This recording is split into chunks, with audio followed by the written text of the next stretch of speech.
So in this video, I'm going to be discussing spoilers for Demon Slayer Season 3 Episode 1, which will be the start of a brand new arc called the Swordsmith Village arc, which is scheduled to debut in the anime sometime in 2023. This arc will cover chapters 100 to 127 of the Demon Slayer manga, with the most recent arc, the Entertainment District arc, covering chapters 70 to 97. Given the number of manga chapters the Swordsmith Village arc has covered, Season 3 of Demon Slayer will likely be a 12-episode season, give or take a few episodes. Tanjiro, Zenitsu, Inosuke, and Nezuko will all return in this arc, and joining them are two characters we've already glimpsed in the series, which are the Mist Hashira Muichiro Tokito and the Love Hashira Mitsuri Kanroji. Now, we did get a trailer for Demon Slayer Season 3, but most of it was just a recap of what happened in the previous seasons. However, there was some glimpses of new footage, and it showcased the Love and Mist Hashira being shown separately for a few seconds, and a new sword that's being crafted at the Swordsmith Village, which will later be wielded by Tanjiro. Now, I'll be going over spoilers for the first episode of Demon Slayer Season 3, which once again will be the start of the Swordsmith Village arc.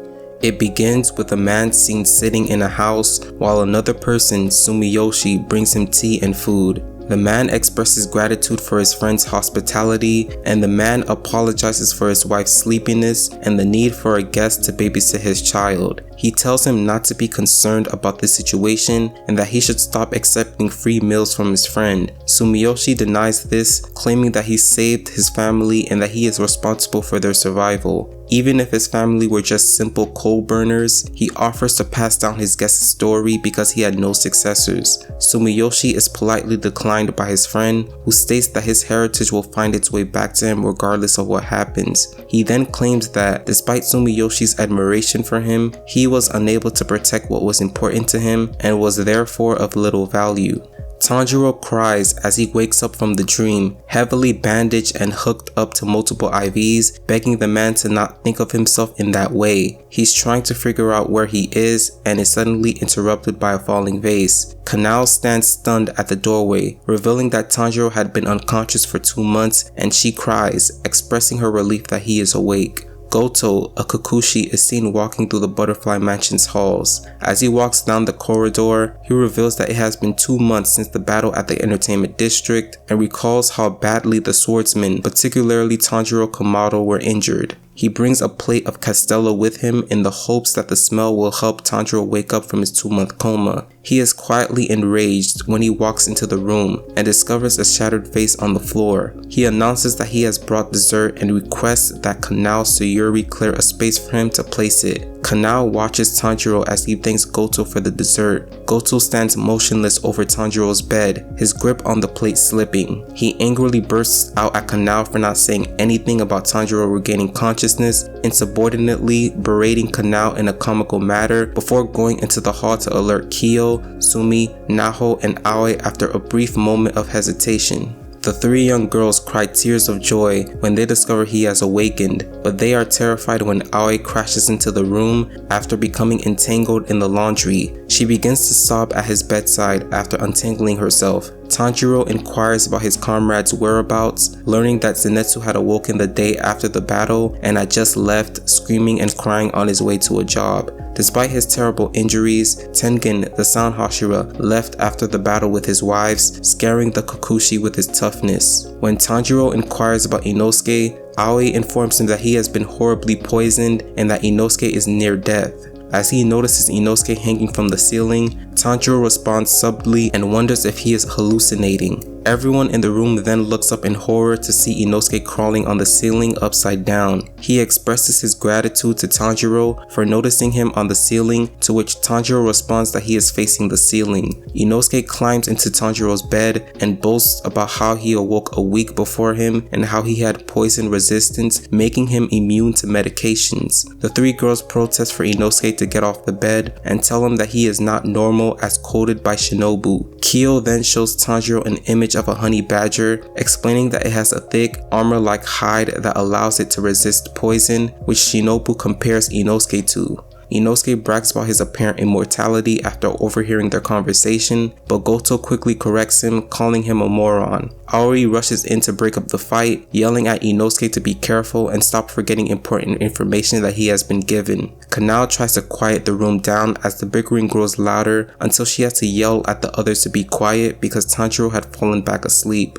Inosuke is concerned that Tanjiro has reverted to a comatose state, but the others assure him that he simply requires rest. After a week, Tanjiro has fully recovered and Inosuke has started a new job. While Tanjiro works on improving his weakened state, he inquires about his new sword with Kyo and Naho. The girls are hesitant to tell him that Hotaru has only sent him letters so far, and they show him the angry scrawlings of hatred that clearly show the swordsmith will not make Tanjiro another sword. Kyo tries to cheer up Tanjiro by telling him that Hotaru is the difficult one and that he should meet him at the swordsmith village to discuss things in person. Tanjiro eagerly requests permission to visit the village, which Kagaya allows. He dispatches a Kakushi to transport him, and she informs him that in order to keep the village hidden, Tanjiro must be carried there wearing a blindfold, earplugs, and nose plugs. Tanjiro is frequently passed onto a new Kakushi throughout the journey, and the crows are also swapped to maintain the location's secrecy.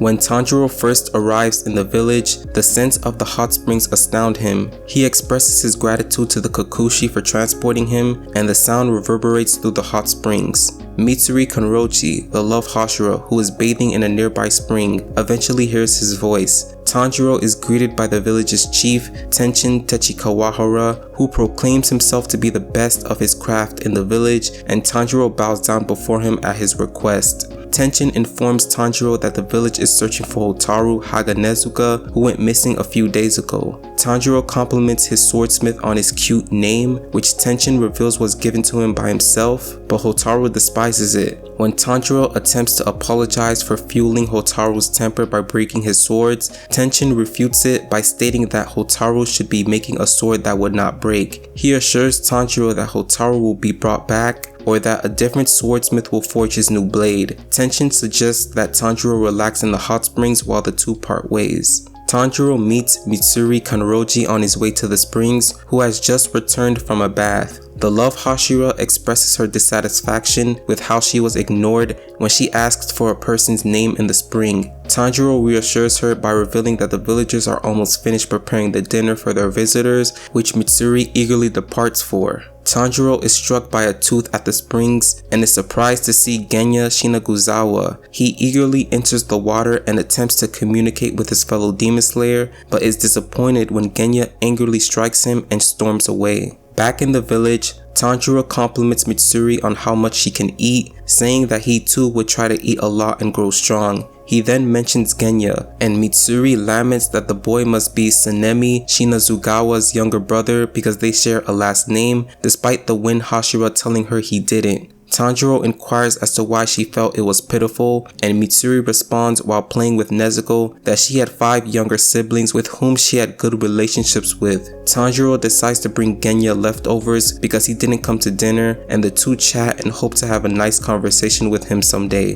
Tanjiro questions Mitsuri about why she joined the Demon Slayer Corps as they walk down a corridor with Nezuko. She admits, embarrassed, that she wanted to marry a man who was stronger than her and could protect her. Tanjiro listens in disbelief as she continues to speak about her thoughts. A Kakushi approaches the trio, telling Mitsuri that her new sword will be ready soon and that she should inspect it so that it can be adjusted if necessary. The Hashira bids Tanjiro farewell and commends him on his hard work, expressing her approval for the siblings. Mitsuri happily hints about a secret weapon hidden in the village that could make him stronger after Tanjiro declares that he will undoubtedly defeat Muzan. The next day, Tanjiro searches the forest for Hotaru while thinking about the secret weapon Mitsuri mentioned. He notices 2 people in the distance, one of whom is the mist Hashira Muichiro Tokito. So those are the spoilers for Demon Slayer Season 3 Episode 1, also known as the first episode of the Swordsmith Village arc, and I hope you all enjoyed this video.